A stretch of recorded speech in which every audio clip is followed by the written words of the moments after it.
cat had made the acquaintance of a mouse and had said so much to her about the great love and friendship that he felt for her that at last the mouse agreed that they should live and keep house together. "But we must make preparations for winter, or else we shall suffer from hunger," said the cat, "and you, little mouse, cannot venture out everywhere, or in the end you will be caught in a trap." This good advice was followed, and they bought a pot of fat, but they did not know where to store it. Finally, after much consideration, the cat said, "I know of no place where it will be better stored up than in the church. No one dares take anything away from there. We will put it beneath the altar and not touch it until we are needed." So the pot was stored safely away, but it was not long before the cat took a great longing for it. The cat said to the mouse, "I wanted to tell you, little mouse, that my cousin has brought a little son into the world, and she has asked me to be his godfather. He is white with brown spots, and I am to hold him over the baptismal font. Let me go out today, and you look after the house by yourself." "Yes, yes," answered the mouse. "By all means go, and if you get anything good to eat, think of me. I would like to drink a drop of sweet red christening wine myself." All this, however, was untrue. The cat had no cousin, and had not been asked to be godfather. He went straight to the church, crept up to the pot of fat, began to lick at it, and licked off the top of the fat. Then he went for a stroll on the roofs of the town, looked out for opportunities, and then stretched out in the sun, licking his whiskers whenever he thought of the pot of fat. He did not return home until it was evening. "Well, here you are again," said the mouse. "You must have had a happy day."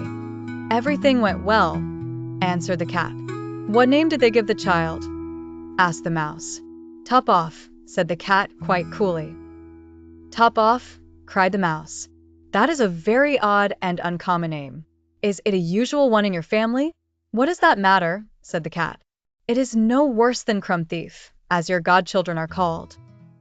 Before long the cat was seized by another fit of longing. He said to the mouse, "You must do me a favor and once more manage the house alone for a day. I have been asked again to be godfather." The good mouse consented. However, the cat crept behind the town wall to the church and devoured half the pot of fat. "Nothing tastes as good as that which one eats by oneself," he said, and was quite satisfied with his day's work. When he arrived home, the mouse asked, "What name was this child christened with?" "Half gone," answered the cat. "Half gone? What are you saying? I have never heard that name in all my life." The cat's mouth soon again began to water for the delicious goods.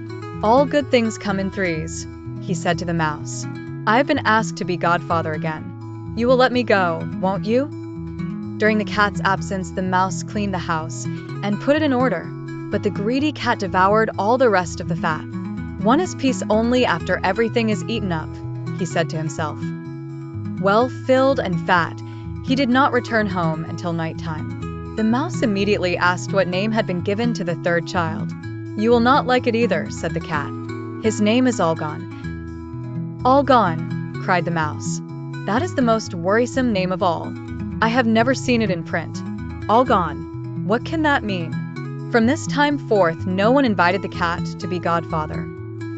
When winter had come and there was no longer anything to be found outside, the mouse thought of their stored food and said, "Come, cat, we will go to our pot of fat which we have stored up for ourselves." "Yes," answered the cat. "You will enjoy it as much as you would enjoy sticking that dainty tongue of yours out of the window." They set out on their way, but when they arrived, the pot of fat was empty. "Alas," said the mouse, "now I see what has happened. Now it comes to light. You are a true friend. You ate everything when you were serving as a godfather. First top off, then half gone, then—" "Be quiet," cried the cat. "One more word, and I will eat you too." "All gone" was already on the poor mouse's lips. She had scarcely spoken it before the cat sprang on her, seized her, and swallowed her down. You see, that is the way of the world.